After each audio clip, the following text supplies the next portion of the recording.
Do it live. Okay.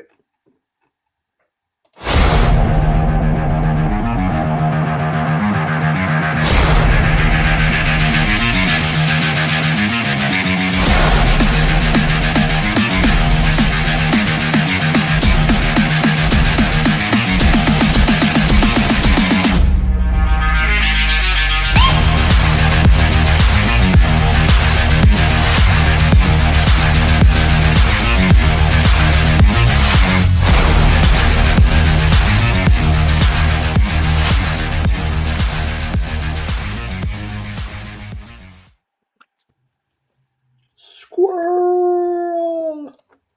What's up, Squirrels folks? and shenanigans. That's what we should have called this. We should have just done another shenanigans show.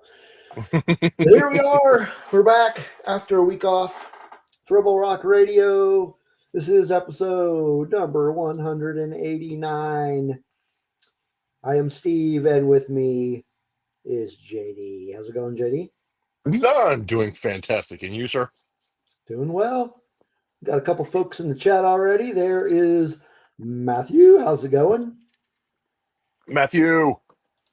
And Blue is with us. And Mr. Taco, CEO, Star Wars Non-Toxic Alliance, is with us. Good to have you again. And then, Steve Spawn, a.k.a. Steve number 2, as we call him in Discord. Welcome back to the show, guys. And tonight, when we get to it, we will be talking about the 2003 Clone Wars cartoon. And that was a suggestion, I believe, by Spencer. Just kind of a random suggestion. And which is cool. I'm glad we never talked about it on the show. Even before you were with us, we never talked about it. I know, and I was kind of glad you decided. I'm glad you suggested it because I went back and did a rewatch of it. I know we're going to talk about it later, but I went and did a rewatch of it, and I was glad I did. Yeah, it was a good one. Mm-hmm. So we got that. We've got some show and tell, of course. We've got some updates on. We're going to get an update on your trip. I want to hear about that. Yes. Want to hear about that? Show and tell. Isaac, how's it going? I have some show and tell update too. And we'll have some show and tell. We'll have some talking about the trip. Mm-hmm. All that good stuff, random stuff, and music, of course, which we're going to jump into now. So, this first one, oh dear. Yeah, I don't know where they're from. They're called Junior Varsity. They might be from the New England area, although I don't know. I only think that because the record label they're on is Rumbar Records, and they are almost exclusively a New England-based record label, but not always. So that's why I'm assuming. But anyway, so Junior Varsity, they released a single on September 30th, and that is the single we're going to be playing. And the name of the song is Where the Groove Is. Nice. Where the Groove Is. I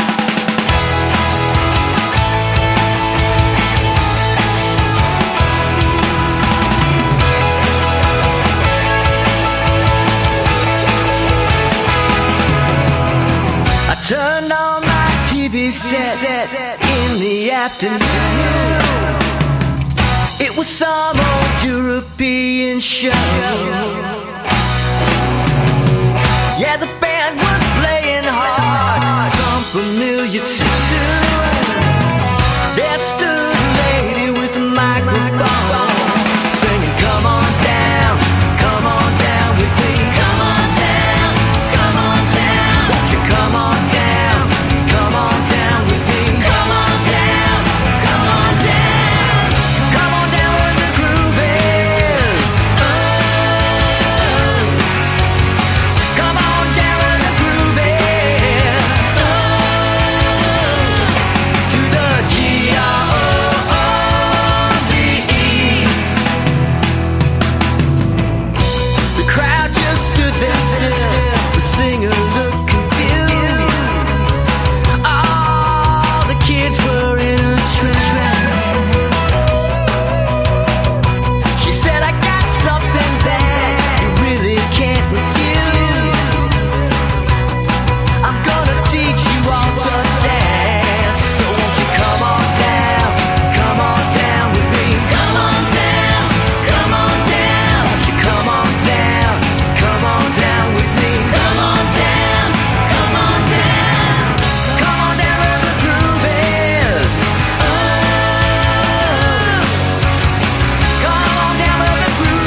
Where the Groove Is by Junior Varsity. Dude, we already talked about the Ewok movies. That was back on episode number... Shit, I don't remember. We did a whole Ewok thing. Yeah, that was back on episode number... Oh, crap. Well, it was on July 30th. But I don't remember the episode number. Hang on. Stand by. He says, thank God I missed it anyway. Episode number 177 was our Ewok episode. And yeah. Okay. That was an interesting episode. That was actually a very, very highly viewed episode. Strangely oddly enough. Yeah. Like, I was like, oh, that's crazy. Why are so many people? Well, and Steve, I have to say, I'm going to throw this out there right off the bat. With the kind of rhetoric that we're getting from Matthew right now, this whole our people in the chat and our Patreons are suggesting shows for us, that may be something we need to reconsider because, oh, good Lord. Yeah. Well, just because they suggest things doesn't mean that we're going to do them. While the holiday special could be an interesting show, I think our December is probably already booked up. Skeleton Crew. Yeah. Let's see. If I look at the schedule, let me look at the schedule. So we have December 3rd open because December 3rd is actually the day that the show premieres. So we can't do a show on the day it premieres. So I guess we could do it December 3rd if we wanted to. But the rest we probably have another shenanigans episode in our future where we talk about just about anything and that kind of thing. So we gotta have another one of our annual winter shenanigans. So we could sprinkle in a little bit of the holiday special if it make you happy, Matthew. We could do that. So next week is already planned, but the rest of November, I have no idea. Yeah, we got another vote for the holiday special too, because Blue says we need to do it as well. He says we're cowards. Good Lord. Damn right we are. So what has been going on with Rebel Rock Radio? We've been doing some more bonus content and early access content for our Patreons. We've still got our bonus content of our Star Wars RPG.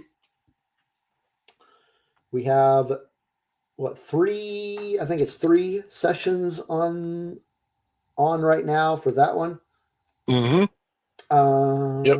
Yeah, 3 sessions. And we actually have another one coming up this Thursday. We have episode number 4 coming up this Thursday.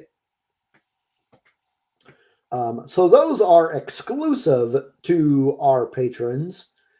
And then another series that actually Blue and I started is called The Bat Cave, where we talk about Batman stuff. And that is early access for patrons. So we record it, put it on the Patreon, leave it up there for a couple of weeks, and then shoot it over to our YouTube channel. We have 2 episodes out right now, but only one of them is available to the public. Other one's still on our Patreon. And if you guys out there are Batman fans, our first episode was kind of a pilot episode. We just talked about what we're going to talk about, plans and stuff like that. And then our second, we talked about the animated movie Mask of the Phantasm. And I believe our next episode is going to be on the comic book story arc Batman Year One. So it'll be lots of fun.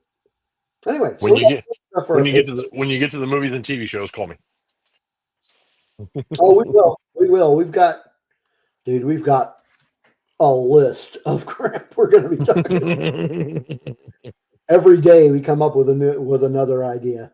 I say it all the time. I should invest more in comics, but I don't.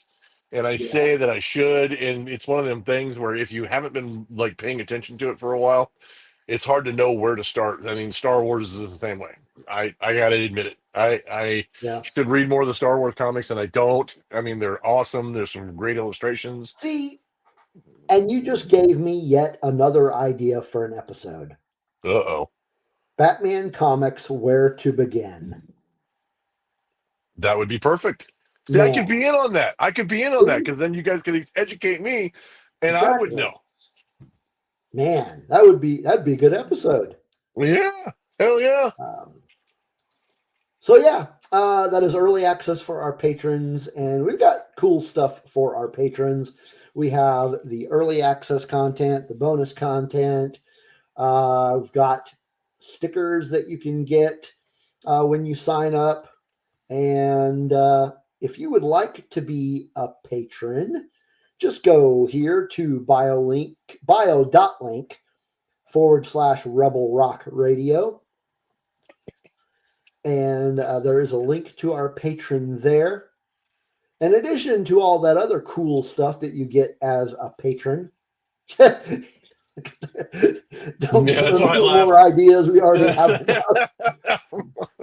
Yeah, we really do. Well, I mean, if you want to keep it going and talk about it all the time, fresh ideas. Come on now. Yeah, fresh ideas. This is going to be a long going series, so I don't see us slowing up on that one anytime soon.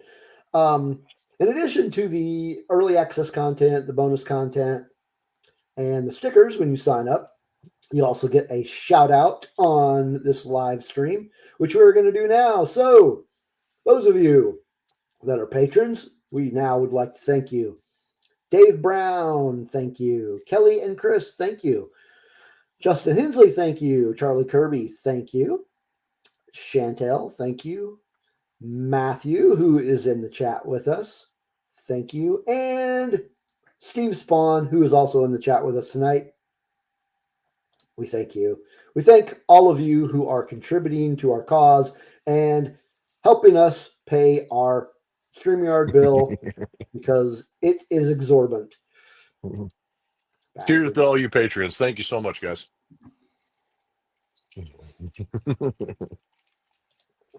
All right. So now that we've got that out of the way, I want to hear about your Halloween trip. Where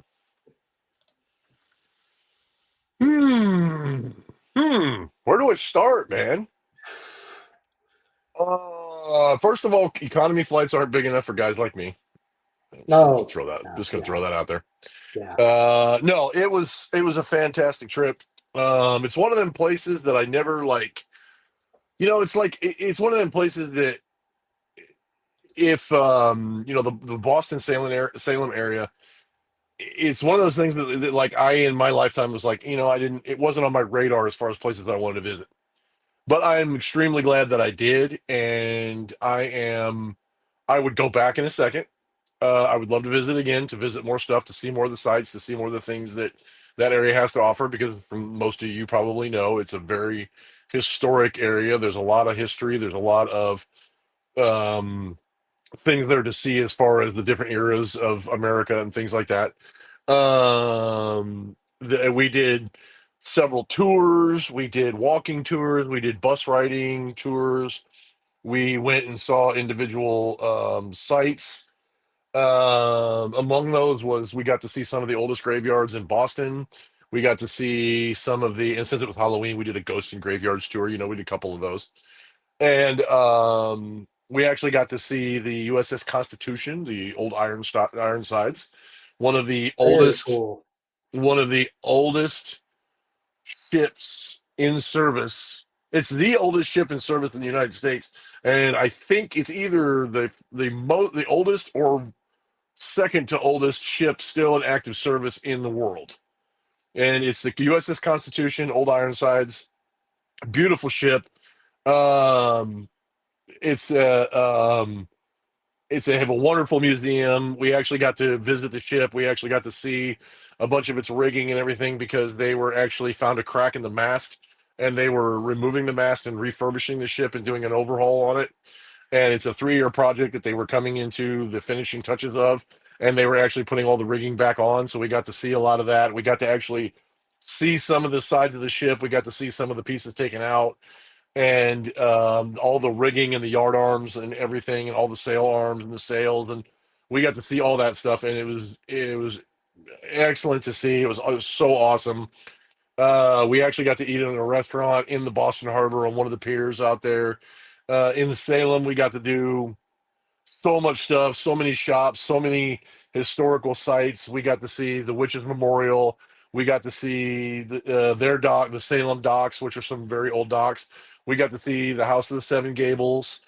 My girlfriend, who is a huge Hocus Pocus fan, we got to do a movie set tour of the houses and the locations they did all the filming at in Salem, which is really awesome. Was kind of a thing for her, and yeah, uh, Blue said visiting Boston is a bucket list. I didn't realize it until I got there and we saw everything. But it was not one of my bucket list things. But I'm so glad that I went, and I'm so glad I did it. And like I said, I would go back again. And we were actually in Salem on Essex Street in downtown Salem for Halloween, and it was a absolute blast.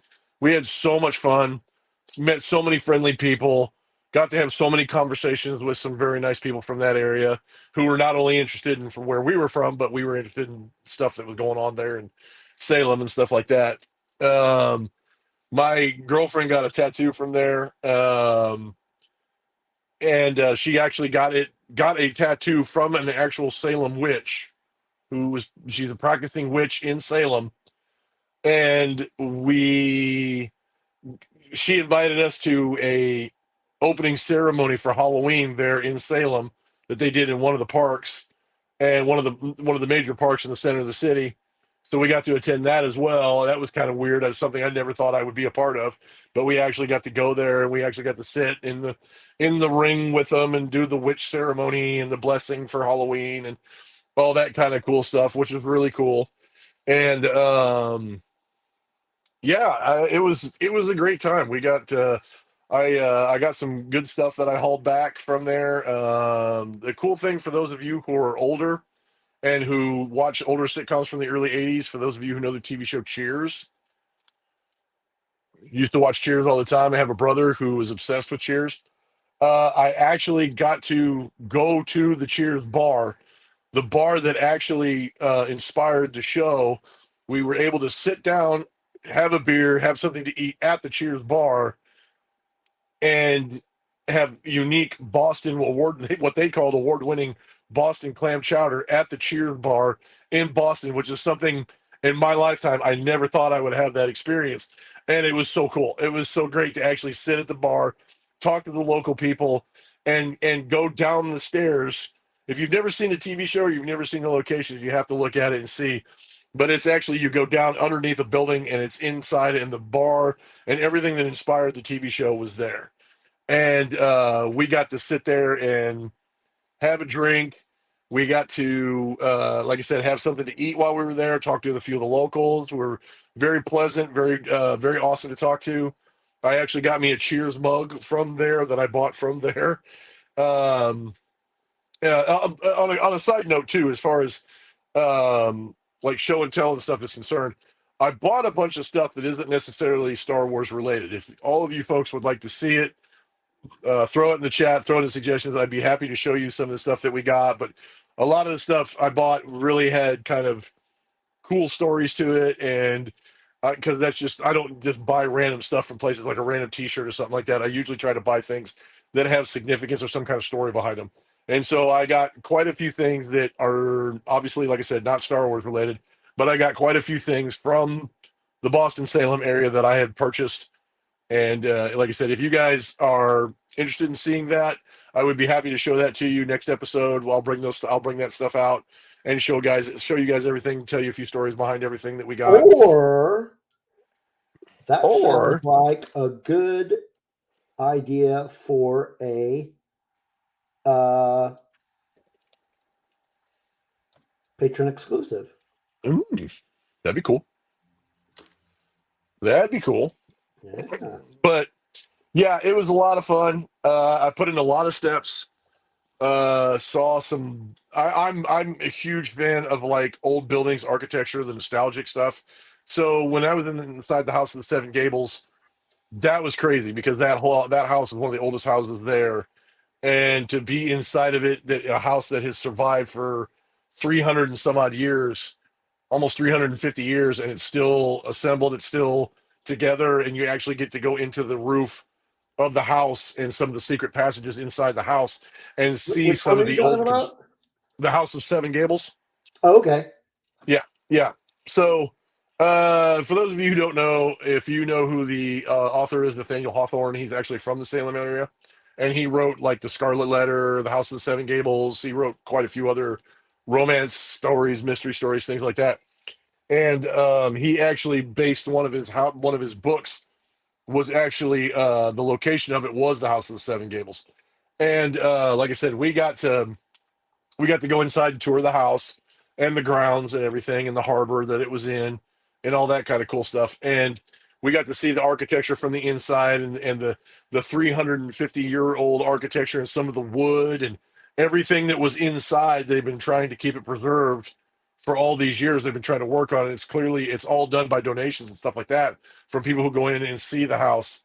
And yeah, we got to see the inner construction and all that kind of stuff. And just to give you a heads up, for somebody like me, I'm 6'5", and in a house like that, I had to duck to go through and get into every room that I went into because people were not over 6 foot tall back in that day. And so I had to duck to get into everything that I was going into because I would knock myself out if I tried to go into every room standing straight up. And there was even a few rooms that I had to duck my head down in order to stand in the room and talk with people because the ceilings were too low. That's how crazy it was. And there was actually a guy that was 2 inches taller than me who was in the house with me, and him and I were to sit there laugh at each other because we had to put ourselves in weird positions to even get into the house. It was crazy. The Hocus Pocus tours were cool. We actually got to see their Pioneer Village, which is one of their first settlements in the Salem area, which is really neat. We got to see several of the locations for the filming of the movie. It was all guided tour and things like that. We got to tour some of the very older parts of the city with one of these like witch and graveyard tours in Salem as well, which is really cool. I highly recommend that you do that because if you ever get a chance to go, take a bunch of these tours or these, like they have trolleys that'll take you around and show you some of the major points in Salem. I really highly recommend you do that because they'll show you some of the points of interest and places that you really want to visit in depth. Like I said, the House of the Seven Gables, I didn't think I would, but we actually took a tour of it. Really cool, really awesome to see. As far as Halloween was concerned, yes, there was a lot of people. Yeah, one thing you have to be concerned about is that when you go, there are a lot of people, but it wasn't uncomfortable. It wasn't like people weren't rude to each other. People were very nice. People were just trying to get along, trying to get to where they wanted to, or trying to get into a house, or trying to get into a shop that they wanted to go see, or they wanted to visit one of their favorite Halloween characters, which all around Essex Street, which is the main drag in town, they have shops, they have horror characters, they have Bora the Witch was there. If you don't know who that is and you want to go to Salem, you need to look up Bora the Witch and figure out who she is and visit her. And yeah, it was, let's see, what else? Holy crap, there was just a lot of stuff that we did. I actually was brave enough to, being from the Midwest or being from the Great Plains area, I actually drove in Boston, I drove in big cities before, but that was an experience in itself, was just trying to drive and trying to drive and navigate the towns and all that kind of stuff. What is it? Smirking Bear was in the chat. Yeah. Mm-hmm. There's several witch museums there that you can go to, that you can tour, several walking tours, and several interactive things that you can go into that talk about the witch trials, which is cool because there was information about there that I thought I knew, but I don't actually know, that I actually never knew. So, yeah, and just to hear about um,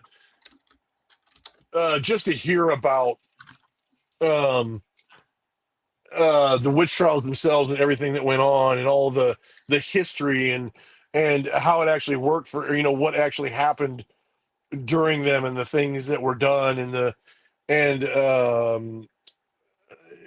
actual the what went on during the trials, and to hear how they ended, and to see how many people actually died and how they were killed during the witch trials, and what was really. Bye, Blue. Bye, Blue. Don't want to That hang was, out with us, I see. huh? Doesn't want to hang out with us. I see how it is. But yeah, that was really cool. And like when we went to Boston Harbor and we saw the Constitution, we got to see where Paul Revere landed and started his run. We actually got to see the graves of John Hancock. We got to see the graves of Paul Revere, and something that I didn't know that we were actually going to get to, and something I never thought I would see in person, which I thought was extremely cool, was, if most of you remember or have not seen, I highly suggest you watch this movie. It is a excellent movie, and if you're like a history buff and you love like Civil War era movies, I highly suggest you watch the movie Glory with Matthew Broderick, Morgan Freeman, Denzel Washington, Cary Elwes. I highly suggest that you watch the movie. And I was actually Which able movie? to. It's called Glory.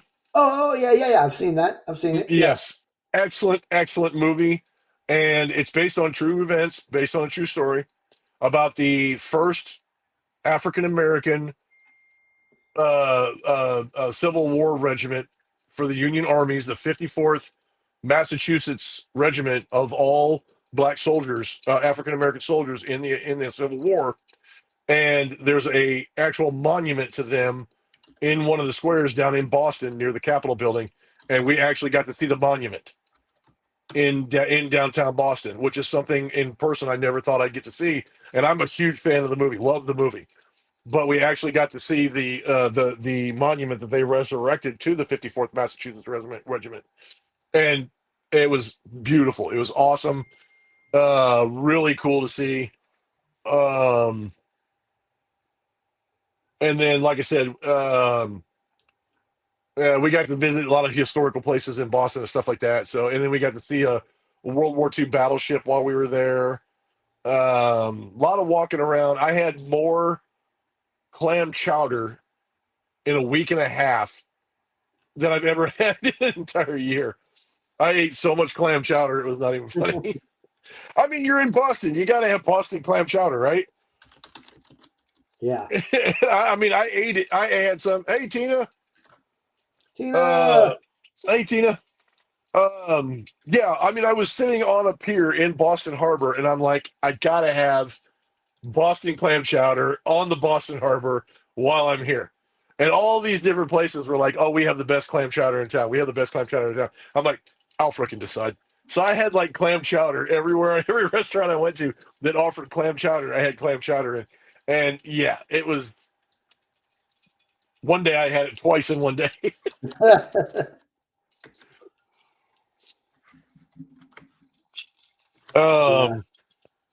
Yeah. So, yeah, it was a great trip. Again, I would go back in a heartbeat. I highly recommend that if you are a Halloween fanatic like me and my girlfriend are. I went with my sister and her husband. We all had the four of us had a great time. I think the worst part of it is that where we had to stay in a hotel, we had to Uber from the hotel to Salem every day because the parking was so bad, because there was a lot of people. If you don't like a lot of people, or you're concerned about there being a lot of people, it might not be for you, but really it's not as bad as they make it out to sound. on Essex Street and some of the main drags where they do a lot of the stuff, you'll encounter a lot of people. But like I said, we really didn't have problems with like people being rude or like any kind of issues with anybody or anything like that. We really had a good time. We even ran into a few police officers, talked to them. They were extremely friendly. They just had a lot to deal with all the people and trying to keep everybody just trying to keep everybody in line and make sure that we didn't have any problems and stuff like that. And so it was, yeah, like I said, great trip, a lot of fun. We had such a great time. And yeah. Yeah. So, like I said, if you guys would like to see some of the stuff that I brought back from the trip, like I said, none of it's Star Wars related. None of it has anything to do with Star Wars. It's all actually like some of it's like magic stuff. Some of it has to do with like memorabilia and stuff like that. And like I said, a lot of it has a good little story to it. So I can show that stuff to you if you'd like to see it. Huh? Patron exclusive. So yeah, if you guys would like to, we can sure do that. We can show that to you. And yeah, it'd be fun. Cool. Sounds like you had a good time. Oh, it was fantastic. Like I said, fantastic. Worst part of it is always like we always seem to have problems not leaving Wichita and to go to like where we're going. Our biggest problem is coming back. Yeah, all about JD's magic trip. The biggest problem was coming back. We actually flew from Boston Airport, or Logan Boston Airport, to Dallas Fort Worth. And when we got to Dallas, when we got in, we had a 45-minute layover, which isn't that much when you're talking about getting off one plane and getting on another plane. It's not that much. It's like cutting it close. So when we got off the plane, our ticket said our flight was boarding at one gate, and our flight when we got there said Lexington, Kentucky, and they said, "Oh no, your flight's actually boarding on the other side of the terminal." So we had to go all the way around this half moon terminal to get to the other side to get on our flight. We were literally the last people to board our flight. Thank God we were in the back, and thank God the stewardess that we had was a freaking sweetheart. Because it was rough. And my girlfriend with a fractured foot was a trooper trying to huff it through the airport to get to the flight on time, because if we didn't, we probably wouldn't have made it home. When we did, we would have had to have taken a later flight because there was no other flights going to Wichita at that time. Very cool. So, yeah, it was a great trip. Your week was way more memorable than mine. I mean, I didn't really do much of anything on Halloween itself. We ordered in Chinese, and the youngest kid passed out candy. Nice. And we all sat around watching, or rewatching rather, Big Bang Theory. So, yeah, not very memorable for Halloween. I started a new class yesterday. Are you what? I started my new class yesterday. Your new class. What's your new class? Oh, I'm sure I've talked about this. I started a course to get certified in project management. So I started that yesterday, and it's going to be 10 weeks long. So I think I'll be done in January. And yeah, that's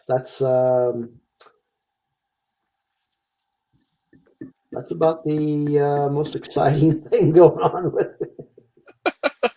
with me right now. I unfortunately on Monday having so much time off, and then I'm always the kind of person that when I come back, I always like to have a day off so that way I can get things back in order and get the house back in order and things like that. So Monday when I had to go back to work, that was a rough day.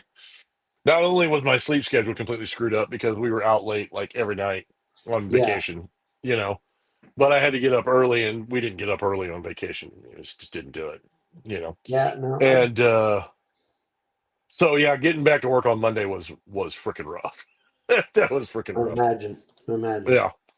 And we also too, I mean, the other thing too about it was that we always, whenever we go out of town, we never eat at a place that we have back home. That's just a standing rule. And Yeah, I know a lot of people that are like that. Never eat at a place you have back home. You always want to yeah. try different things. And so everywhere that we went, we were always constantly looking for other places to eat other than what we had. And yeah, that was the cool thing about it was there were so many like side restaurants and like hole in the wall places and things like that. And I don't know how the rest of your experiences for those of you guys in the chat and all that kind of stuff. I don't know about the rest of y'all, but some of the best dining experience or eateries that I've ever been to are ones that are off the beaten path and little hole in the wall places that you would never think would be worth a dang. But you actually go to them and you come to find out that they're delicious. The food is excellent. People are friendly because they're all local kind of people. But that's the kind of thing you need to seek out is those little mom and pop side places that are good to eat at, that have great food. Well, kind of like Yeah. that Irish place we went to when I came up to Wichita. Yeah, yeah. Avocados. Yeah, the place is called Avocados. They have avocados, but they don't just serve avocados. They have Yeah. great sandwiches. They have great soups. It's an Irish place. Yeah, excellent. And I found one of those in Salem too. I found a little Irish place that I bought a hoodie from that I I'll have to show you. mean, you're in Massachusetts, so you're gonna find Irish places. Yeah, well, yeah. So one of the better ones we found was right there on Main Street in Salem. Great little place to eat. Had great food. They didn't have like you go to places like in Wichita and you'll order a Guinness, which I love Guinness beer. When you order a Guinness, they'll say, all we got's the bottle or something like that. Hmm. And I walked into this Irish place, and I'm not even kidding you. Our waitress was 100% Irish, and she's like, "Do you want a small Guinness or do you want a large Guinness?" And I was like, "Define large Guinness for me." And she's like, "Oh, it's like a pint like that big." I'm like, "Yes, give me one of those." Very cool. Yeah. So yeah. Like Steve said, if you guys would like to see that, we'll do a Patreon exclusive. I'll show off some of the stuff I got, maybe even throw some pictures up there, and you guys can see some of the pictures of stuff that we took while we were there. I can elaborate a little bit more on the trip and even think of some more stories that I obviously I forgot or don't have enough time to tell. And I can show you some of my Witchy City, Boston Halloween hauls from the trip. Very cool. Yeah. And for those of you that don't already know, remember the Patreon is only $2 a month. And yes, Bear, I agree. Large JD needs a large Guinness. 100%. Cool. All right. Well, it's time for Time for a another second song. song. It's And time then for another after that, we're song. going to have our show and tell time. Mm-hmm. So this song comes to us from a band called Kill Lincoln. Wait a minute. Tina's got a question. Uh-oh. Were there any witch titties? Yes. It's Halloween. It's Halloween, Tina. It's like Halloween in the Halloween city. Yes, there's drunk people. Yes, there's people that dress in scantily clad outfits. And yes, there were witches. Yes. Absolutely. Okay. And not people dressed up as witches. There were actual witches. No, I don't mean that air quotes. I mean there were actual witches that had Would not surprise me. Yeah. All right. So this band is called Kill Lincoln. They are from Washington, D.C. And they put out is it an album or a single? See, now I've got to go check. What the hell? I'm checking my press release here. Okay, it is an album. The name of the album is No Normal, and that was out on September 27th via Bad Time Records. And so the reason why I didn't know if it was an album or a single is because we are playing the title track from there. We are playing the track No Normal. So here is No Normal by Kill Lincoln.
All right. And that was No Normal by Kill Lincoln.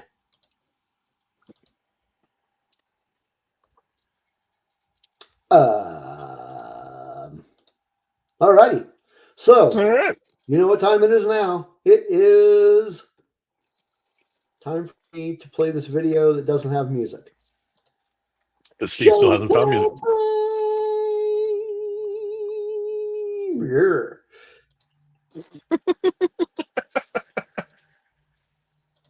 It is show and tell time. You want to go first? You want me to go first? Go ahead. Hopefully we'll have show and tell. Yeah, go ahead. Okay. I got show and tell.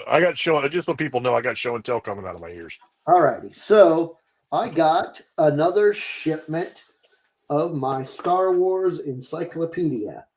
Oh, sweet. And I have no idea what is in here. If I had room for more books, dude, I totally would invest in those. All right. So I have no idea what has come this month. So here's what we got. Oh, sweet. We got Emperor Palpatine. Whoa, Emperor Palpatine. Very cool. Very cool. Very nice. Oh, this is good. The Clone Wars begin. Hmm. That's Man, there's some serious glare yeah. coming off that. You gotta love that cellophane. All right, that's number 2. Walkers and ground vehicles of the Empire and First Order. Nice. Very nice. And, Jabba the Hutt and other characters of the underworld. Very cool. nice. Very So, nice. based on an email that I got from Fan Home, I forgot the name of the place that I ordered these from. Next month's shipment is going to be coming with a special gift. Ooh. I have no idea what that special gift is, but the last time I got a special gift, it was a coffee mug. But my first special gift, I don't think I've ever shown these to you. Maybe I have. I don't remember. But come here. Okay. My first special gift when I started this subscription was these prints. Is that one? Oh, nice. Yeah. Yes. Lithographs. Very nice. And that one. Very nice. Very nice. Oh, yeah. This one's cool. I like this one. Oh, yeah. Yep. This one, I'm saving that one for last, actually. I bet it's got Boba Fett on it. Nope, it does not have Boba Fett. Oh. Original Nice. C-3PO print. Mm-hmm. And this one's pretty cool. I don't know which. Okay, I think it goes this way. Oh, that's cool. Heck yeah. Yeah. Original Death Star design. Heck yeah. So yeah, the first time I got a special gift from them, it was these. And these are really cool. And then I got a coffee mug. So I don't know what I'm going to be getting. That'll be interesting to see when it actually comes through. Oh, geez. Uh-oh. Man, it's a bootleg copy of the Star Wars Holiday Special. Yeah, probably. The problem with that, Matthew, is that I wouldn't have anything to play it on. Because I don't have a Blu-ray player in the house. You don't have a what? A Blu-ray player. Mm. Well, the the copies that I have of the original trilogy, and that's all I'm going to say about it, those aren't actually on a Blu-ray or a disc or anything. They're actually on a solid state drive. They're on a solid state drive. And when I say copies of the original trilogy, I mean copies of the original trilogy. Oh, yeah. Tina says, I thought that was a naked chick, but it's C-3PO. Yep. And then Smirking Bear says, Steve's thingy glares at him. We're back to the thingy discussion again. We're back to thingies. All right. Let's see your toys. All right. So some of you might know that this was available, and I tried to get one on Disney Store, on the Disney Store, but unfortunately I was not able to get it in time. Luckily for somebody like myself, who happens to be a collector, I have connections, which is cool. So I got a hold of one of my connections, and he was able to get this to me and send it to me while I was on vacation. And so the first day back, huh? Oh God, let's see your thingies. So it's this being my first day back, I wanted to show it to everybody. I didn't know if there's Steve's thingy. Mine's back there somewhere. So I wanted to show it to everybody, and I had to take it out of the box. So it's not an unboxing. I had to take it out of the box to show it to everybody. There's some cool features to it, but I had to take it out of the box because I had to charge the thing. So just so you folks know.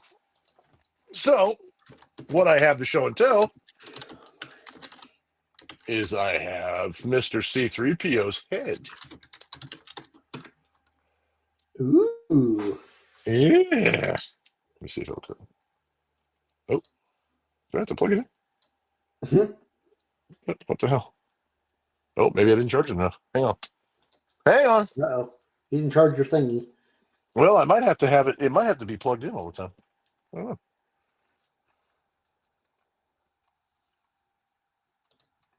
What's going on?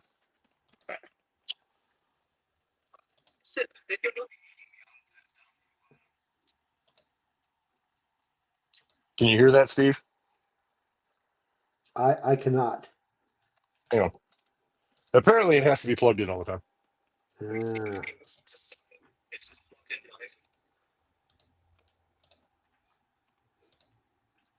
Ah. Ah. Can you hear it? Just barely. Hang on. Hey, dang it, it's not working. Oh. But anyway, so I got the C3PO head. But the cool thing about it is let's see here. Oh, hit the wrong button. That's what it was. Hit the wrong spot. There you go. So confused.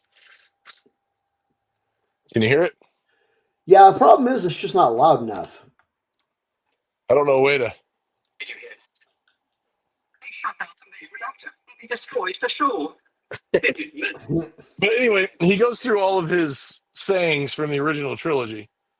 But the cool thing about it is that you can actually do this. So I can undo the sides. His little buttons come off. And hopefully this doesn't fall apart.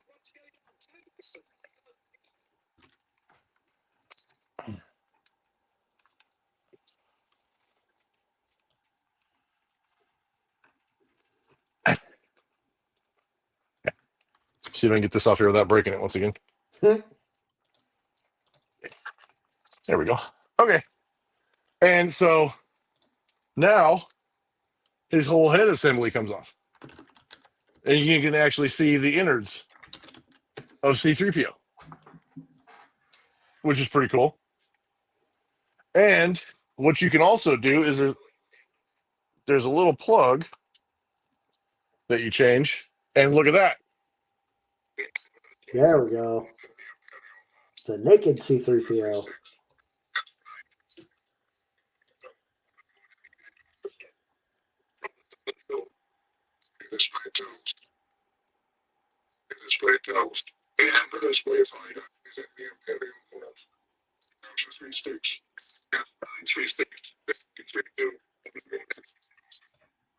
Now if you can't hear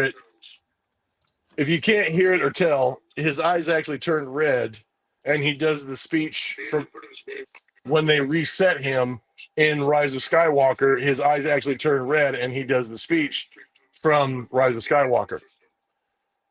But all I got to do is actually pull a plug and plug it back in the other one.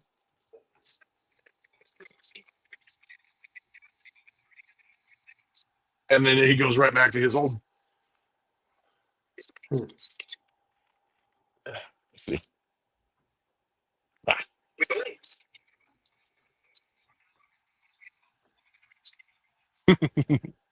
So yeah, he's got all the different things that he does and all that kind of stuff. And then, like I said, you can just put the helmet back on or his head back on, and you get regular C3PO, or you can leave it like this, which I thought was pretty cool. I thought it was chargeable. It's actually not. You actually have to plug it in. And then his head. Let's see if I can get it back on here. Ah. There we go. That locks into place. And then, oop. Let's see here. I swear I'm not struggling.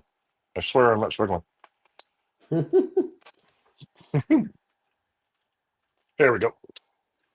I swear Anthony Daniels wouldn't care. And then you just put these little things on the side. Oop.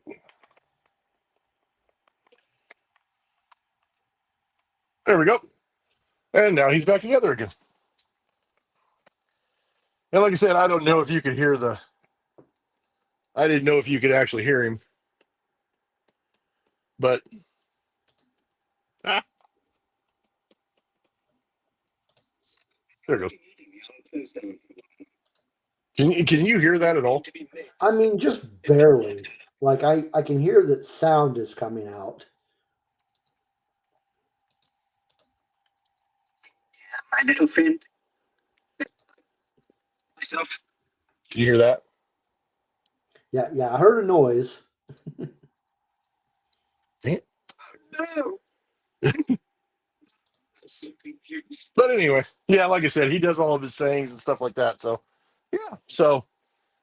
that's the interactive C3PO helmet that Disney that they have at the Disney store, and they have at Galaxy's Edge. And thanks to, like I said, a connection that I have, I was able to get one, and he sent it to me while I was on vacation. So there you go. Pretty Very cool. I was extremely worried that I was not going to get one because they all sold out on the Disney store as soon as I tried to order one. And then I told that guy, I said, "Hey man, are you able to go and get me one?" He's like, "Oh yeah." He's like, "I go every weekend." I was like, "Okay, cool." That's cool.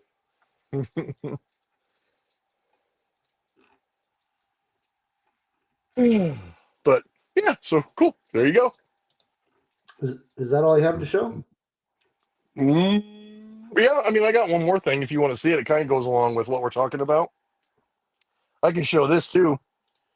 So I don't know if a lot of you have been like watching the controversy and all that kind of stuff on some of the on one of the books and stuff like that that have been coming out, but I went ahead and ordered this book. I didn't know uh, it came out recently, and I have not got a chance to thumb through and read everything on it. So I'll kind of show this because it goes along with books and stuff like that.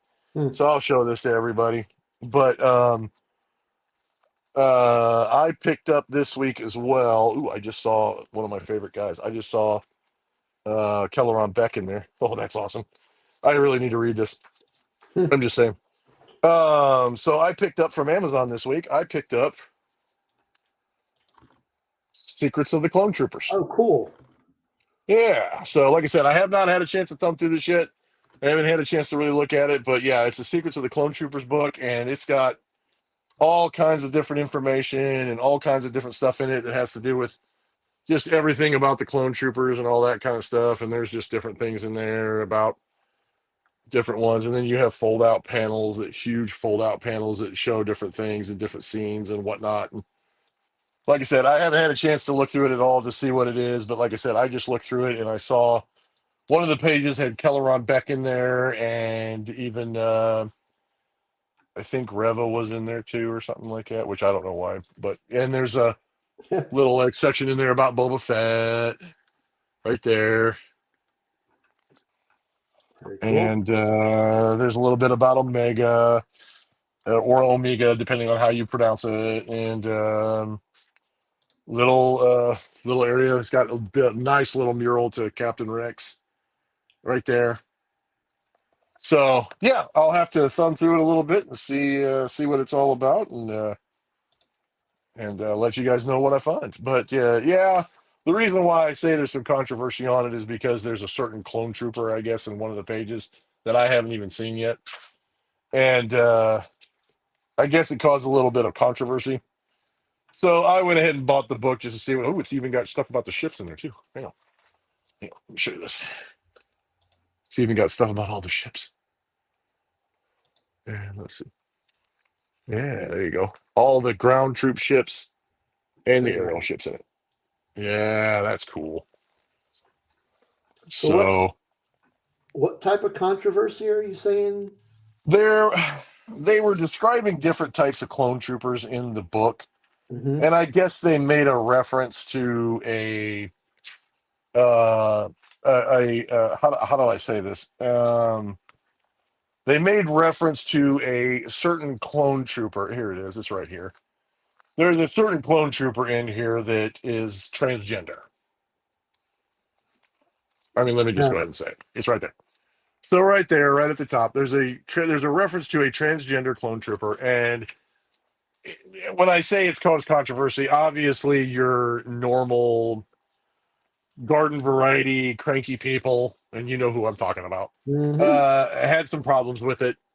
There's one reference to it in this book, and the character has actually been around, as I understand it, because it's been in like comics and like smaller books. Has been around actually for a couple of years now.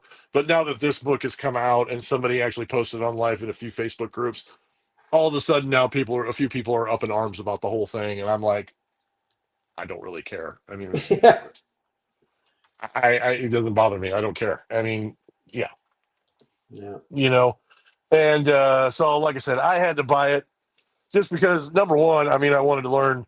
It has everything about the different types of clone troopers, including the Bad Batch and Captain Rex and Cody and all those, and Boba and Omega and Django and the different ones, and then also just just being a part of Star Wars and stuff like that. But then when I ordered it, I found out that that was in there, and I was like, okay, I really don't care. I don't understand what the damn controversy is, but whatever. Yeah. So I don't care. It doesn't bother me. It's not a huge deal. I don't know why people are making a big deal out of it, but apparently there were some people that were.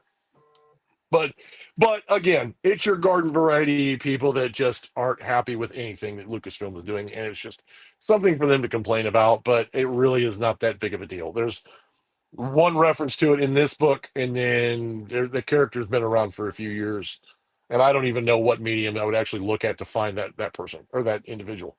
So I don't understand the big controversy, but whatever. Don't really care. Yeah.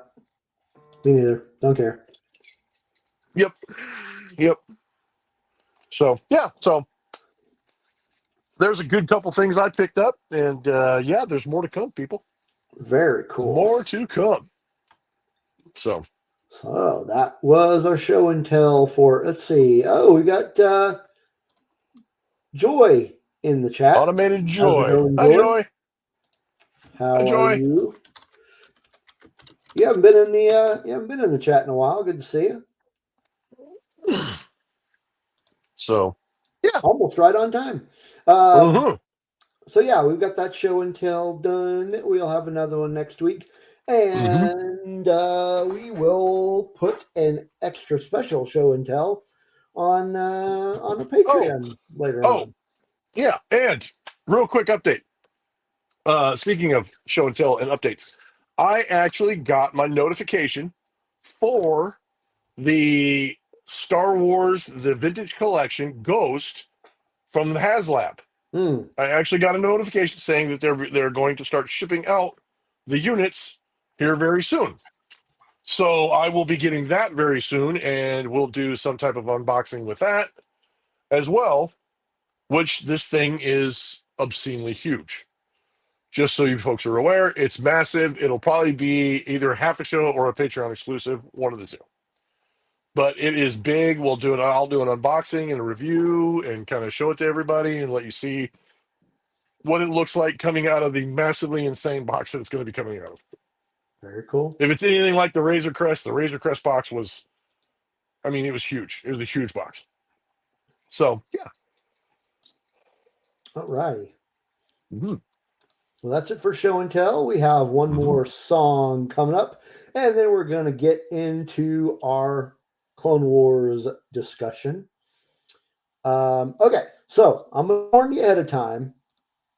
The song's a little weird. Uh-oh. And by weird meaning, this isn't something I would normally play on the show. But you were but asked I really heard nicely. it.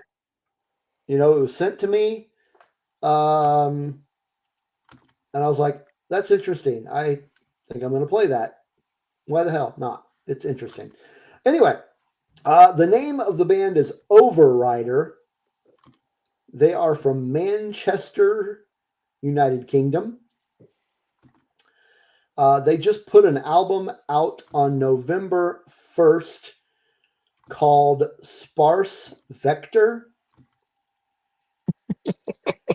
Interesting name. Interesting name. But we are going to be playing a song from that album called Tokyo 3. So here it is. You've been warned. Oh God!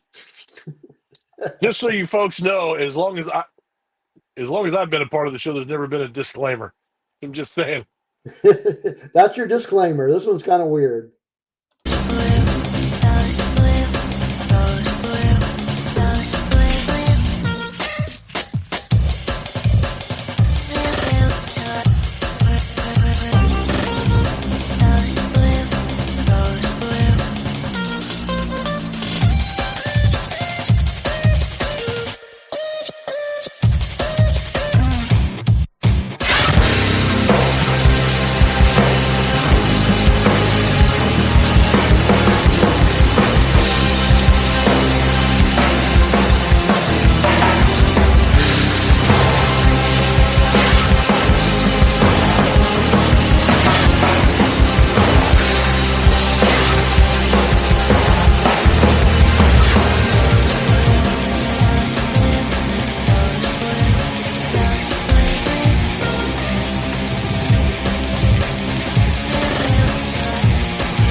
Okay, well, that ended abruptly.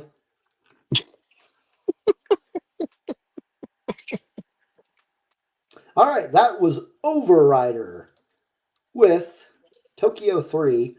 And all the links to where you can find this music will be in our show description. But yeah, that was interesting, to say the least. But yeah, I thought it was interesting and wanted to play it. So yeah. Joy says can't wait for Tokyo 4.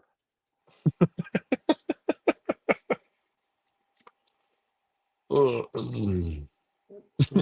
Spurking Bear says I need to do a Discord exclusive Star Wars sale. Well, buddy, you're not far off, because if I keep getting stuff, I'm going to run out of room, and I'm going to have to do something. I'm going to have to make some choices. So you're not far off. But and I called dibs on the TIE Fighter though, so that one, I don't think that's going to be on the chopping block. I don't think anytime soon. Especially since I went to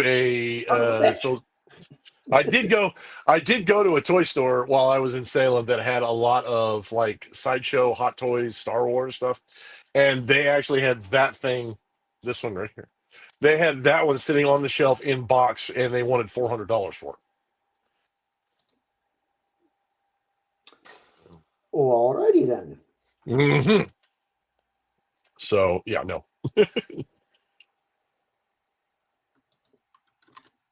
Just like my unicorn ride. Tina, do we really want to know about your unicorn ride? I mean, I wasn't going to ask.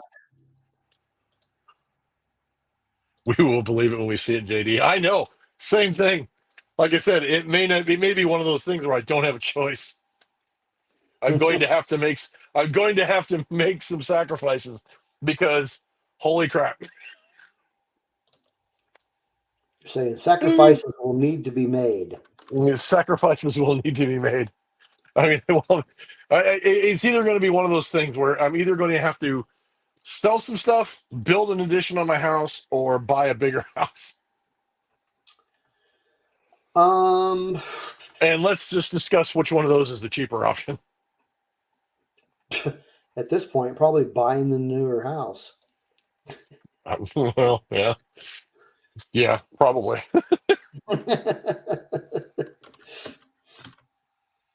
Make sure you were sitting behind the thorn. Good Lord, Tina.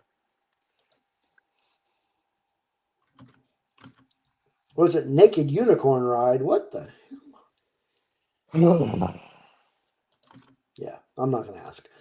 All right, so let's talk about some Clone Wars, if you feel like it. And not just any Clone Wars.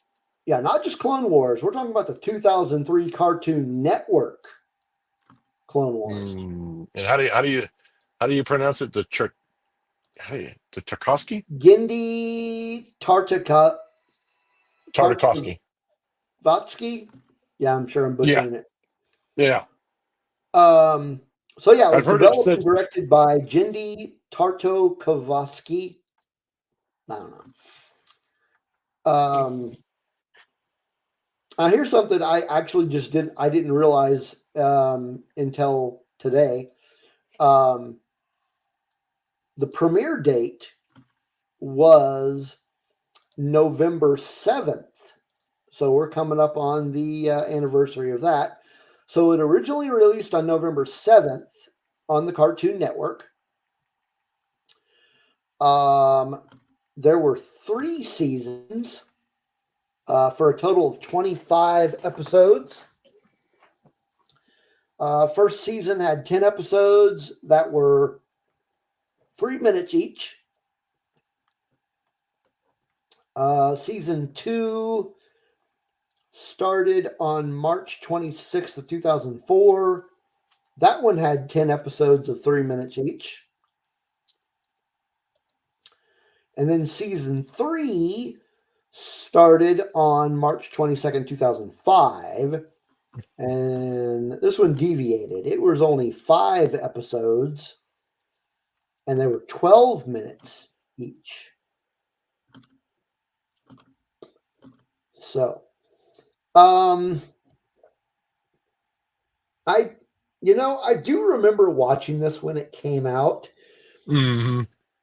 For some reason, I don't remember it being spread out so far. Well, I mean, now you watch it like on Disney. It's on, for those of you who don't know this, on Disney Plus, and it's a 2-hour movie. It's a little over 2-hour movie. Basically, now, yeah. I mean, you just basically cut into 2 parts. That's it. I mean, you can kind of tell where the episodes stopped and started, but they edited it very well. And spoiler alert, for those of you who don't know, we'll kind of jump to the end here, but spoiler alert, the show actually ends where episode 3 begins. Yeah. So, yeah, spoiler alert. Yeah, that was... Which is cool. Unfortunately, the show's not canon. Which sucks. It is not. It's not canon. And it sucks that it's not canon because after rewatching it, there's a lot of stuff that I remember about it. And I was like, I know that I saw or had information in my head about the show. And I remember that being a thing. I remember that being a thing. I remember that being something that I saw on Medium somewhere, but I can't quite put my finger on where I saw it. And that's because I watched this one time. And then all of a sudden I was like, God, what the hell? I can't remember where I saw that. And then I rewatched it again. I went, oh yeah, okay, yeah. So, yeah. And Smoking Bear Cheers from Kansas. Yeah, one of the things that I can remember that I really liked about this one specifically was the event surrounding the knighting of Anakin. Mm-hmm. Like the knighting itself, and then how he winds up giving the braid to Padme. Hmm. And then she puts it with the With damn, the it's right on the tip of necklace. my tongue. Yeah, with the Yeah. and then she called it she portioned it. Yeah. The portionate. Yeah. Yeah. She puts it in a lockbox with the portionate. Yeah, and that kind of stuff. Yeah. Yeah, I liked that. That was cool. That was cool. Um, It was cool to see that, although it was like I don't know. I mean, it kind of gives more context to why they decided to do it. Um, because it was a time of war. He'd already fought a Sith. He had already made a lot of those decisions, but he was still a Padawan. And they were like, "We need knights," and it kind of made him slip through the cracks in a little bit of in a way because because Obi-Wan had concerns about him, disobeying orders and going off and doing his own yeah. thing and not doing things the way the council wanted him. And then Yoda's like, well, I know several masters now that used to disobey orders and didn't do what their masters told them to do when they were Padawan. So what's the difference? Yeah. Yeah. There's Spencer. Hey, Spencer. There's also a hey Spencer. There was also a character in this one that I don't remember being in the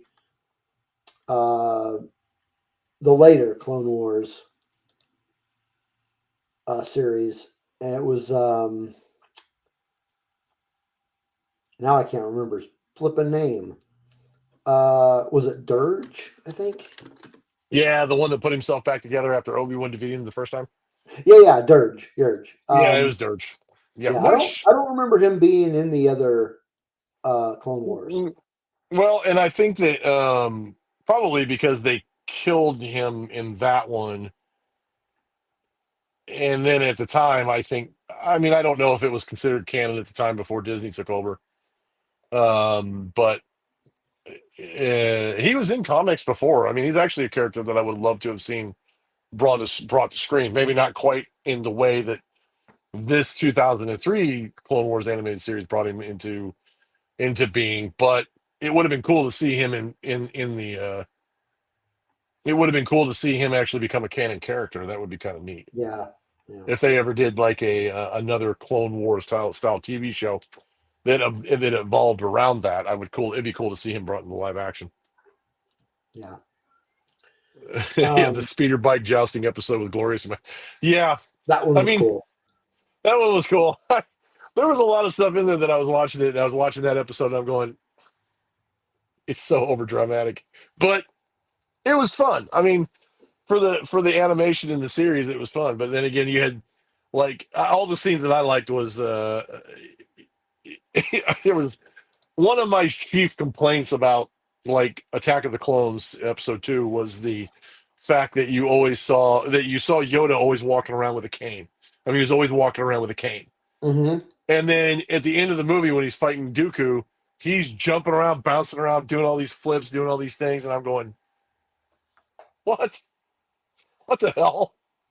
And then during this show, you actually have a scene where he's fighting and he's hitting people with the cane and his lightsaber at the same time. And I'm going, okay, there's more of that. And that's exactly what my head went to is when I saw it. I went, okay, yep, there we go. Here we go again. So some of the voice casting was the same in both Clone Wars shows. James Arnold Taylor did the voice of Obi-Wan in both. The voice of Mace Windu, who was Terrence Carson, was in both. And C-3PO was voiced by Anthony Daniels in of both. course. But the voice cast for like Anakin was different. I In think fact, off Padme the top was. of my head, I think those were the only 3 who were the same voice actors.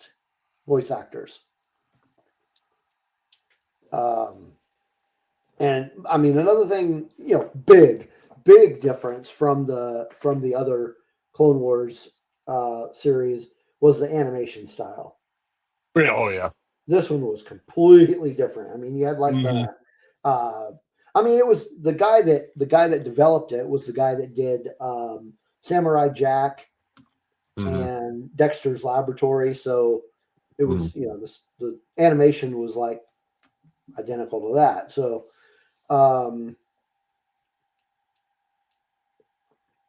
yeah, it was a very different animation style from the 2008 Clone Wars Mhm. series. And the funny thing about it too is there wasn't a whole lot of dialogue. I mean, there was some at key points, but a lot of it there wasn't a lot of talking, a lot of dialogue in some of it. Yeah. And yeah, and I agree. Smirking Bear brought up the karate chopping of the droids by Mace Windu.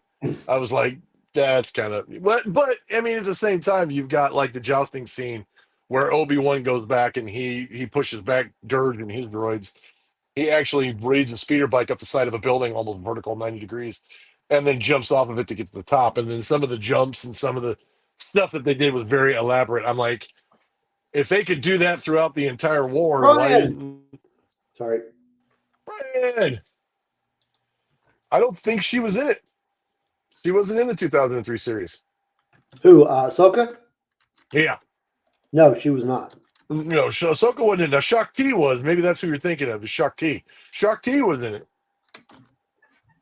Yeah, no, Anakin or Ahsoka was not in it. Mm-hmm. Um, which does actually remind me of another. Can't say episode because I don't know what episode it was because it was all strung together. Yeah. The story arc with the when they go to that ice planet. Oh, and they're in the temple And with the crystals? well, the one where Anakin, there's like that indigenous tribe. Oh, yeah. And then they find the harvester inside the mountain or whatever. Yeah. I thought that was a cool Mhm. story arc. Uh-huh. I mean, there were Yeah, a lot because of for really like a cool split, story ideas that would have been. It would have been interesting to have seen them in the actual 2008 series. in actual animation. Yeah, Yeah, because in that arc you're talking about, there was a point where they like construct the face of Darth Vader when he's seeing the vision. They actually, when he's looking at the petroglyphs on the wall, they actually construct and you actually see for a split second, you see Vader on the wall in the petroglyphs, or in the right. vision that he's having involving the petroglyphs. So Spencer says that he thought it was cool. We actually got to see Mace Windu be badass. Yeah, yeah, He that was certainly cool. was. Oh yeah, he certainly was. Yeah, he certainly was cool. And I thought it was cool too, is that at the end of the series, you actually get to see him crush General Grievous's plate in his front. And then you hear him start wheezing for a while. Yeah, And where you actually hear him wheeze, and it was like that was the explanation behind why his voice changed. Because if you listen to his voice in this show, his voice is very different from the one we hear in the movies and in the Clone yeah. Wars. But then I think it's Mace Windu who does it. Mace Windu actually crushes his breastplate, and you start to hear him wheeze for the first time, and then he starts doing that coughing thing. I mean, I know it's not canon, but that would have been a cool way to look at it. Yeah, That's how that happened to him, you know. And like yeah, you said, even though it was kind of cheesy, and I wish it was a little bit more elaborate, the way they knighted Anakin, they kind of did it in the old way of the whole lightsaber across the head thing. yeah, But the fact that they made him a knight, given the fact that they're in a war and all that kind of stuff, it was kind of like, eh. But it made sense. yeah. They they very much pushed the idea of him being the chosen one in a lot of parts of that series. Yeah. We didn't really get too involved, and I mean, a lot of it had to do with time constraints because you only had 25 3-minute episodes, whatever. But you didn't get involved too much in the lives of the clone troopers themselves. Mm-mm. In fact, so I just rewatched this over the weekend, Mm-hmm. and the only clone trooper name I remember being spoken was Cody. Mm-hmm. But they had the ARC division of troopers, the ARC They troopers. did the ARC troopers, but by name, the only one I heard that I can remember is Cody. I don't remember them even mentioning Rex. No, I don't think Rex was a part of it. I don't think they mentioned anybody else for that matter. Specifically, no, they just mentioned the basis troopers. Yeah, And the thing that I thought was funny about the whole series too is that you, as you're watching it and you're watching like the duels and you're watching like the events transpire, you're watching it going, well, I know who's going to die and who isn't because that guy's still alive at this point. Yeah. So that person can't die. So, and like when Anakin had his duel with Ventress, they thought she was dead and he defeated he defeated Ventress, but he actually didn't. And you're like, well, I know she's still alive because obviously. And it was kind of funny. I was like, okay, yeah, I remember that, but I don't. Yeah, we know she's not dead. yeah. So this show actually did win some awards. In 2004, it won the Emmy for Outstanding Animated Program. And in 2005, it also won the Emmy for Outstanding Animated Program. That's cool. So yeah, it won some awards. There were some. There was a comic book series put out by Dark Horse called Clone Wars Adventures, which I don't remember whether or not it was an actual adaptation, but it used the same 2D animation style. And then, man, I wanted to say something about toys because I remember them.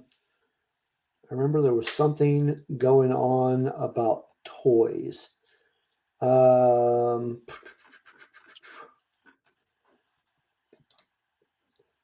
I think they released. I thought I had some of those.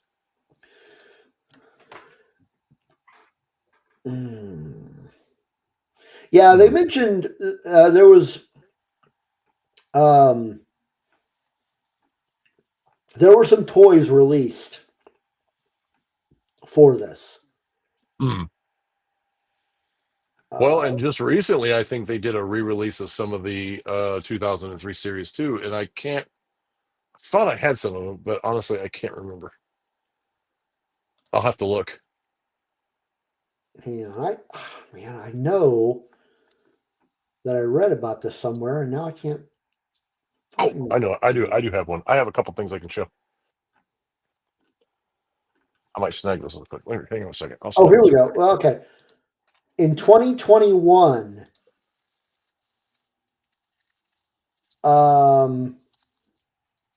they launched a wave of new figures in their Black Series and Vintage Collection series dedicated to the 2D Clone Wars series. I'm trying to find pictures of them. I'm not. Oh, I have one. I have one of them here. Yeah, I actually have one of them here. Oh, there you go. I found some pictures. Hang on. Nice. I found the link that I was looking for. Hang on. Let me. Where is my share screen? Yes, Clone Smirking Bear. Wars. As a matter of fact, I have that sitting right here. I'll show it just a second. There you go. Okay. So we have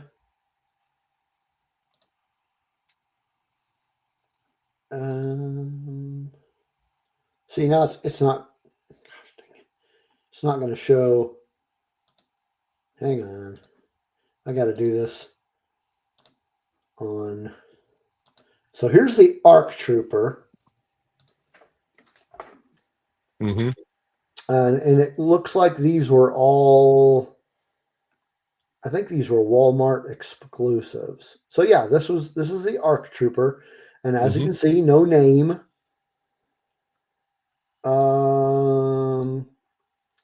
And then there's a General Grievous. Ah. And there he is.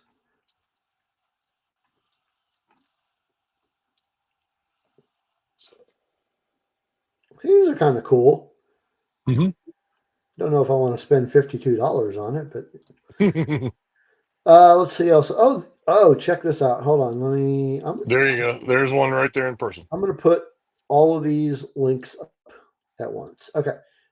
There you go. That's your General Grievous. That's the General Grievous.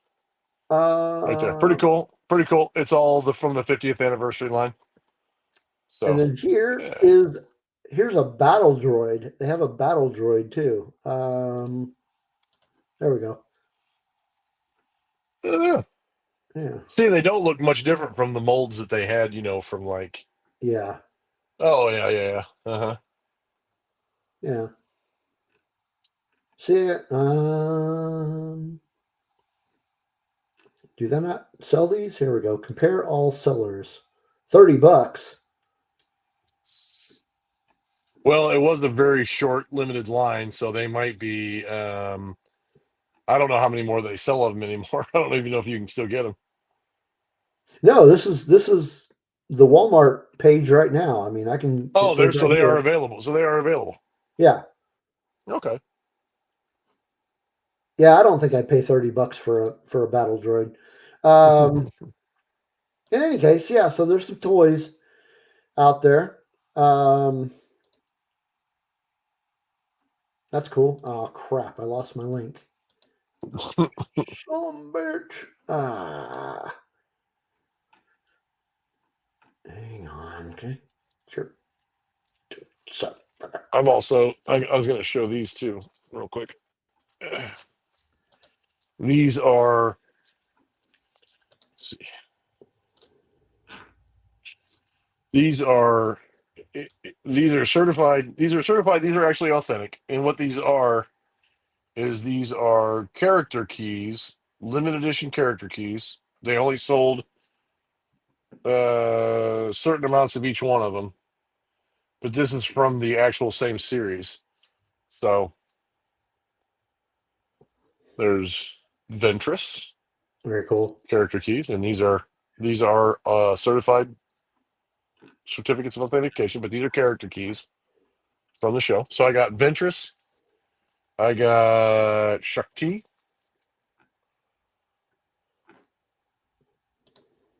right there, all certified, and I also have Anakin Skywalker. Very cool. Yeah. So, yeah, these are all character keys. So, yeah, pretty cool from the same series. So, on the subject of Asajj Ventress, what did you think of her characterization in this? as opposed to the I'm just going to call it the Dave Filoni Clone Wars. She was much more violent in this one. Yeah, Of course, I mean, it's her specifically, but all the characters in him were over dramatized, I think. In each one of each one of the different shows or the different episodes and everything like that, each character was very over dramatized. But in her case, I think she was much more powerful in this version of her than what she was even in the Clone Wars. She was much more violent, and it was kind of cool that this is kind of I know, like I said, I know it's not canon, but this is kind of saying, um, this is how Ventress and Dooku actually met up, and how he was able to recruit her, and Sidious actually knew about her in this version of it. Sidious knew about her and said that she would be a pawn in a grander scheme by going after Anakin. And we all kind of know what that is that she's going after, as he wants her to go after Anakin to get him to get angry, to get, to do the things that he wants him to do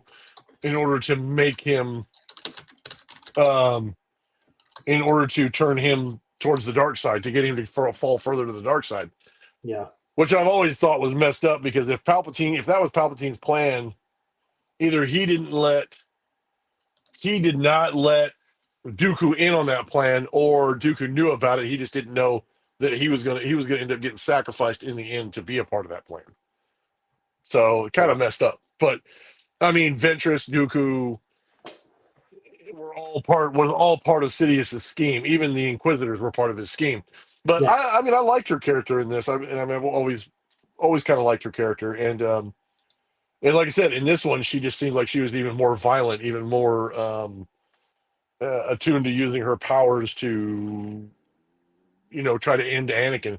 And she was working pretty hard at it. yeah. So, I mean, what did you think of her? I felt like she was a lot more violent. I felt like it didn't make a whole lot of sense that to me Palpatine seemed kind of like he was okay with her being around, Yeah. even though there's only supposed to be two of them. Uh-huh. But maybe, like you were saying, he was probably more looking at her as an inquisitor or an inquisitor type than a Sith apprentice. Mm-hmm. I don't know. I just and a lot of these opinions are just based on time constraints. Because you compare one to the other. One of them was obviously a lot longer, so you could delve into these characters a lot more. Mm-hmm. But I kind of liked the Ventress from the Filoni series because they got more detailed in her. Mm-hmm. Well, Whereas and this particular show took place between, actually, it takes place between Attack of the Clones and Revenge of the Sith, but it was actually came out literally between the two of them.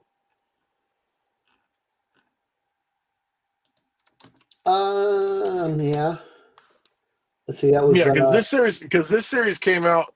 This series came out. I mean, the first one came out in 2003. Now I don't know about the ending part of it, but I know it came out in 2003, and then Revenge of the Sith came out in 2005.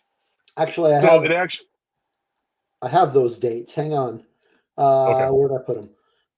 The first season aired from November 7th to November 20th in 2003. Mm-hmm. Season 2 aired between March 26th and April 8th of 2004. Mm-hmm. And season 3 aired between March 22nd and March 26th. of 2005. And Revenge of the Sith was released on May 19th of 2005. Mm-hmm. So some of this came out before season or before episode 3 was even out. A No, lot of it came out. no, season 3. The last date that season 3 aired was March 26th of 2005. Right, and then Revenge of the Sith came out into May of 2005. May, yeah. Yeah, so all of this came out before Revenge of the Sith came out. Right. Yeah. So, I mean, this is before even Clone Wars was a thing. Yeah.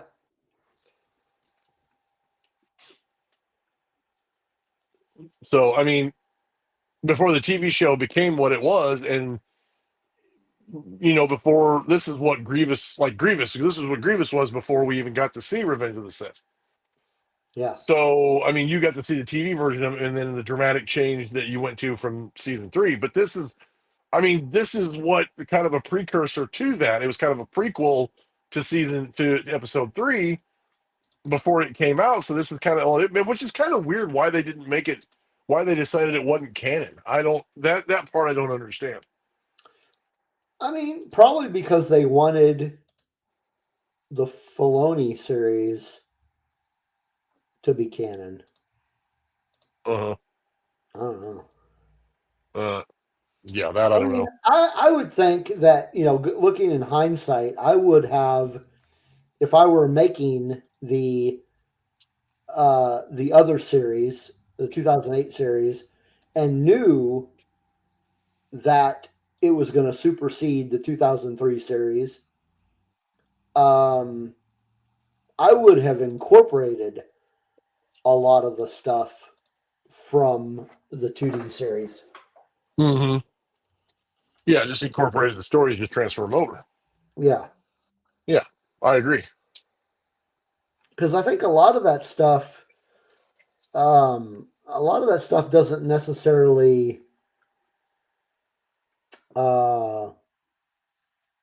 what's the word I'm looking for?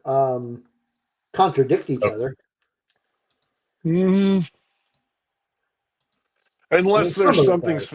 unless there's something specifically about like maybe characters like Grievous or Dooku or Ventress or others that might potentially do that.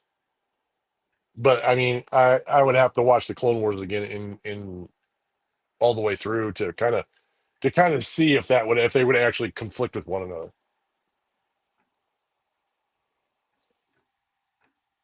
Yeah, I mean there were a few there's a few areas where there would be contradictions, but in general, they could have added a lot of the stuff into the 2008 series. Yeah, for sure. And overall, I mean, kind of as far as the animation goes and stuff like that, it would be kind of cool to see them do other shows in that animation style. I think it'd be fun. I think it'd be cool to kind of, put in some stuff and do some other shows like that. And I Yeah. think what is it? Star Wars Forces of Destiny. Those little shorts that they did, those anime shorts, kind of the same thing. They kind of did the same thing there. Kind of updated the graphics a little bit, a little bit more up to date, but they kind of did the same thing there, so to speak. Yeah. Yeah, I could. I'm trying to remember. Did I watch Forces? Certainly I watched Forces Destiny. Yeah, I did watch. I think I watched most of it. I think there might have been a few episodes that I missed, but I think I watched most of it. But yeah, I think Forces of Destiny was kind of the same animation style, so they could do other like full length instead of just doing shorts. They could do like full length TV shows with that, and maybe even kind of a what if series, like Star Wars What If they decided to go back and do it. I mean, the Legos is kind of that way, Legos There's kind of they've done some what if stuff on it, Oh but yeah, they did that. Okay, so that is actually something I haven't seen yet. yeah, Um, I haven't. I've got to watch that too. I haven't watched that. Maybe let's see. Gosh, what was it called? That new Lego one. Yeah. Yeah. Hang on a Hang second. I can on, tell you. I'm pulling it I can up. tell you. Rebuild the Galaxy. Rebuild the Galaxy. Yeah. Yeah. Yep. Lego Rebuild the Galaxy. Yeah. So let's look at this. Rebuild the Galaxy. I'm just looking at the time frame on this. So there's 4 episodes. That's not bad. Mm-hmm. Maybe we could watch that and do an episode about it. Yeah, that'd be cool. We do have some space we need to fill.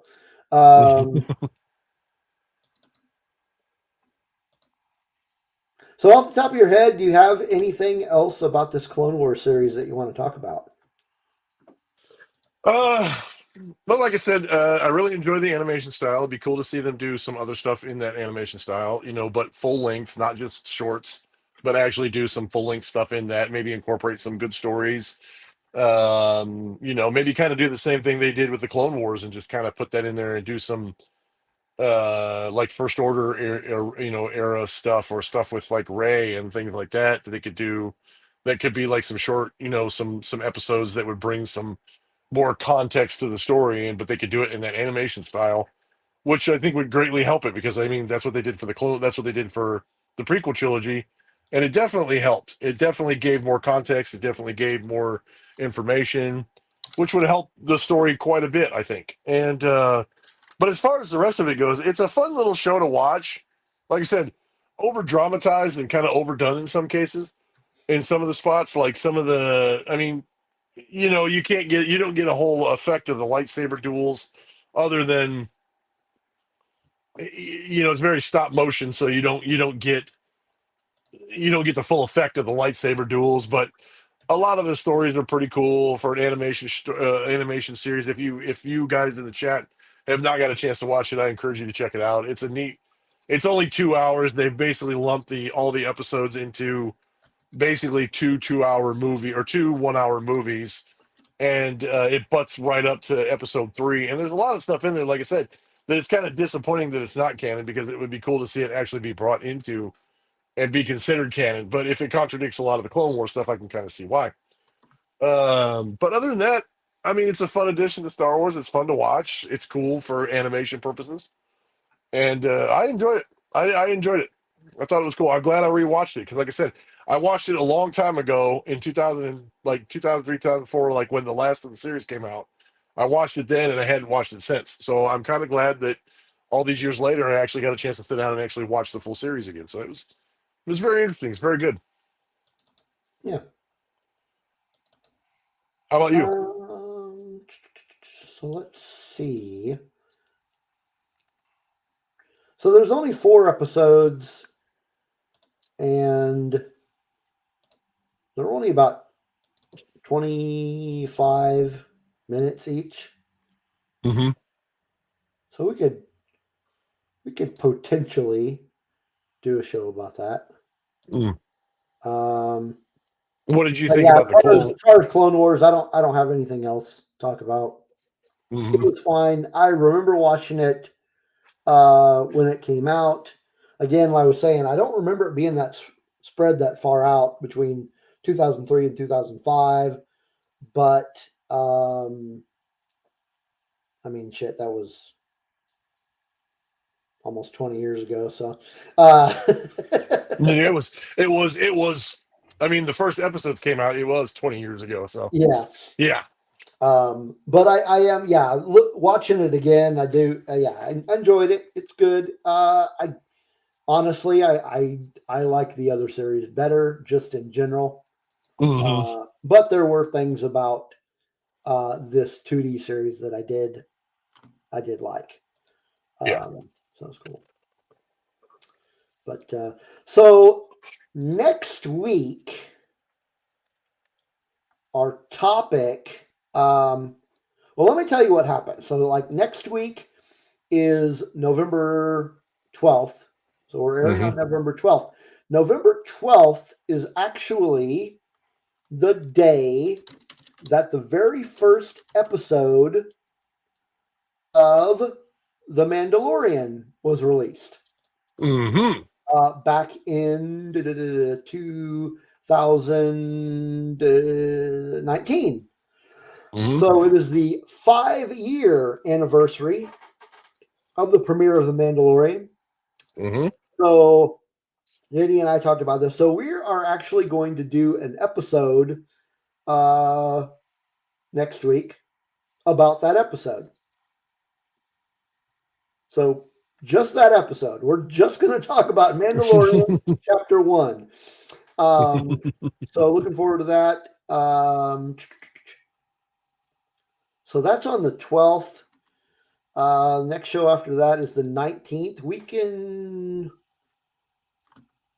do Rebuild the Galaxy by then. Yeah, heck yeah. We could do that.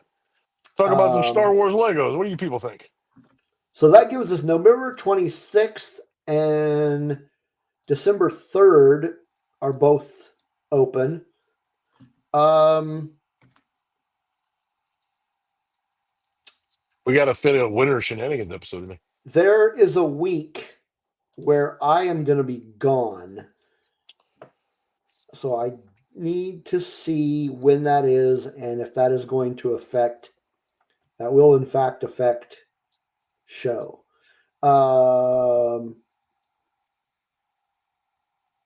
Which it's going to end up being Christmas Eve, so we don't want to do an episode on that day anyway. Yeah, so there will not be a show on December 24th.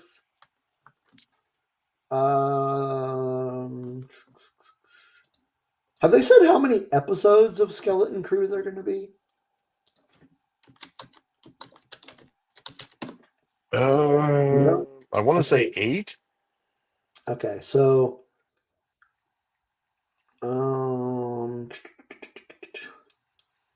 yeah, it's only got that first one open. 8. Yep, 8. Okay, so Yep, 8 episodes. Yeah, so we might be skipping some of those. Gosh, we do still need to do our Winter Shenanigans episode. Mm-hmm. Why don't we just schedule that for the 3rd? Okay. So Winter Shenanigans 2024 on December 3rd. And then we'll come up with something for November 26th. I'm sure we can come up with something. But from the 10th on out, it's all going to be Skeleton Crew. Mm-hmm. Except for December 24th, because I will be gone. I'm going to be out of town.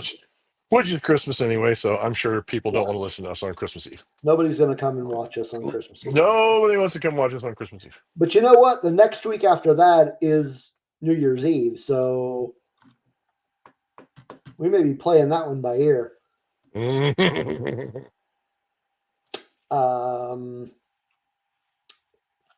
don't know. What do you folks think? Do you think those of you in the chat, would you be watching an episode on New Year's Eve? If I had to make a decision right now, I would lean toward no. You saying we might have a 2-week hiatus? We might have a 2-week hiatus. How did we do this last year? I think we just changed the dates that we did it on. I'm going to look at our schedule from last year here. And let's see, because you were with us by then. Mm-hmm. Yep. Okay. I want to say we did it on different dates. So yeah, it didn't. Well, we did take a break, though. It looks like. Let me look at the 2023 calendar.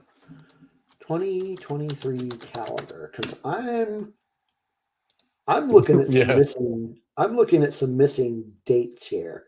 So we did an episode on December 19th, and that was our Winter Shenanigans episode.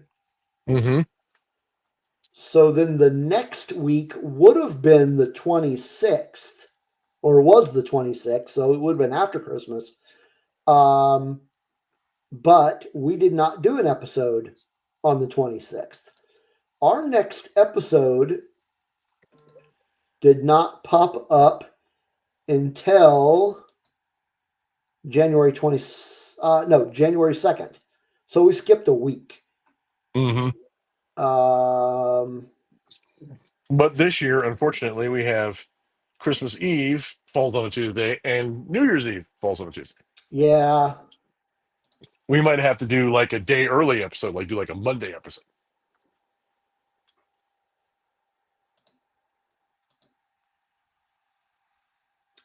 Or we just have a 2-week hiatus. Or we have a 2-week hiatus. What's that? I said, or we have a 2-week hiatus. Yeah, we just have a.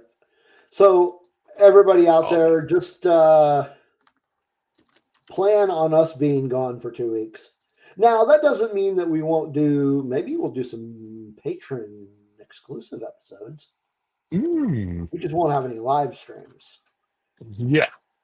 Or we can do a pre-recorded episode and release it on those days so you can watch it at your leisure. That is another option. When you're sober. Because Yeah. we may not be sober. I may not be sober. But yeah. So other than that, from December 10th on, we will either not have a live stream or it will be all Skeleton Crew stuff. Mm-hmm. But December 3rd will be our Winter Shenanigans 2024. And that is a free-for-all. Might even have some guests on that one. Nice. Which brings up another point I need to make. So tonight is 189. Mm-hmm. Guess what's coming up? Is 200 going to be? Okay, so good points.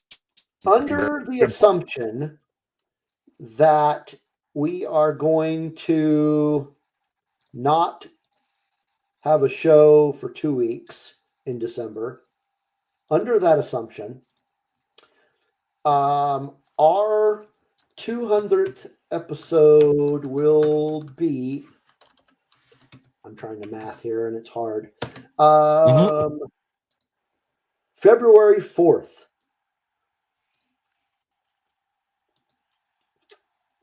So episode 200 will not be until February. But it's coming up. Mm-hmm. It's coming up. Anyway, so next week, Mandalorian Chapter 1, 5 years later.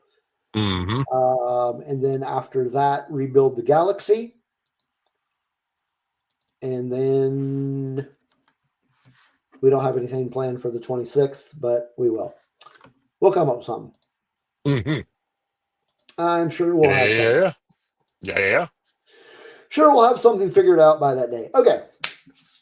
So everybody that watched tonight, hung out with us in chat, thanks a lot. Thanks for listening to us talk about Clone Wars 2D. Those of you listening on the audios, thanks for listening. If you're listening to us on Apple Podcasts, please leave a review and rate us. And I think you can rate us also on Spotify if you're listening over there. But yeah, thanks for watching. Make sure if you are watching us on YouTube to subscribe if you have not already subscribed. Smash that like button. Leave a comment if you so choose. And if you're feeling really squirrely, really want to get into that squirrel mode, head on over to our bio link right there, bio.link/Rebel Rock Radio, and join our Patreon. It is only $2 a month. Cheaper than coffee. Cheaper than coffee. So thanks for tuning in tonight. We'll see you next week when we talk about some Mando. So may the Force be with you. See you next week. like a panther.